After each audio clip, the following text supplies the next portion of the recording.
ഈ കാണുന്ന ആളില്ലാ കടയുടെ മെയിൻ 4 ആൾക്കാരാണ് ഇരിക്കുന്നത്. അതിലെ സെക്രട്ടറിയാണ്. നമുക്ക് സാറിനോട് ചോദിക്കാം, എന്താണ് സാറിന് ഇന്ന് പറയാനുള്ളത്? ആളില്ലാ കട എന്ന് പറയുമ്പോൾ നമുക്കിപ്പോൾ സമൂഹത്തിൽ നന്മകളും തിന്മകളൊക്കെയുള്ള സമൂഹത്തിൽ നമുക്കൊരു കട തുറന്നു വെച്ച് കുറേ സാധനങ്ങൾ അതിനകത്ത് വെച്ചിട്ട് ആളില്ലാതിരിക്കുമ്പോൾ എങ്ങനെയാണ് സമൂഹം അതിനെ സമീപിക്കുക? സമൂഹത്തിൽ ജനങ്ങൾ എങ്ങനെയാണ് സമീപിക്കുക? അവർക്ക് എന്തായിരിക്കും അവരുടെ തോന്നൽ? കാരണം ആളില്ലാതെ കുറേ ഒരു കട ഇരിക്കുന്നു, അവിടെ ഒരുപാട് സാധനങ്ങൾ ഇരിക്കുന്നു, പച്ചക്കറി, മിഠായിയും മറ്റു സാധനങ്ങൾ ഉൾപ്പെടെ, പുസ്തകങ്ങൾ ഉൾപ്പെടെ. അപ്പോൾ വെറുതെ എടുത്തുകൊണ്ട് പോകാൻ പറ്റുമോ?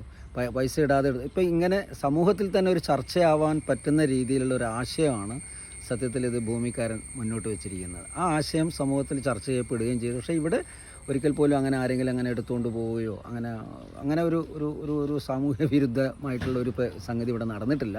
പിന്നെ മറ്റൊരു കാര്യം എന്താ വെച്ചാൽ, നമ്മളിപ്പോൾ ഒരു 10 രൂപയുടെ സാധനം എടുത്തു കഴിഞ്ഞാൽ തത്തുല്യമായ 10 രൂപ ഇടണമെന്ന് നമ്മൾ നിർബന്ധം പറയുന്നില്ല.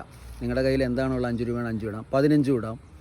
അപ്പോൾ ആ രീതിയിൽ നമുക്ക് സമൂഹത്തിലെ സത്യസന്ധതയുടെ ഒരു പരീക്ഷണശാലയായിട്ടും വേണമെന്നുണ്ടെങ്കിൽ നമ്മുടെ ഈ ആളില്ലാ കടയെ കാണാം. തീർച്ചയായിട്ടും ഇല്ല, കാരണം ഞങ്ങളിത് കാണുന്നില്ല, നമ്മളാരും ഇത് കാണുന്നില്ല.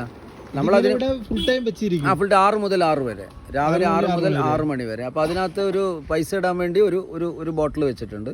അപ്പോൾ ആ പൈസ അതിനകത്ത് ഇടുക. അപ്പോൾ 10 രൂപ എടുത്തിട്ട് 20 രൂപ ഇടുന്ന ആൾക്കാരുണ്ട്, 50 രൂപ ഇടുന്ന ആൾക്കാരുണ്ട്, 10 രൂപ എടുത്ത് 5 രൂപ ഇടുന്നവരുണ്ട്. ചിലപ്പോൾ ഈ സ്കൂൾ കുട്ടികളൊക്കെ മിഠായിക്ക് എടുത്ത് ചിലപ്പോൾ കാശ് ഇടാറുമില്ല.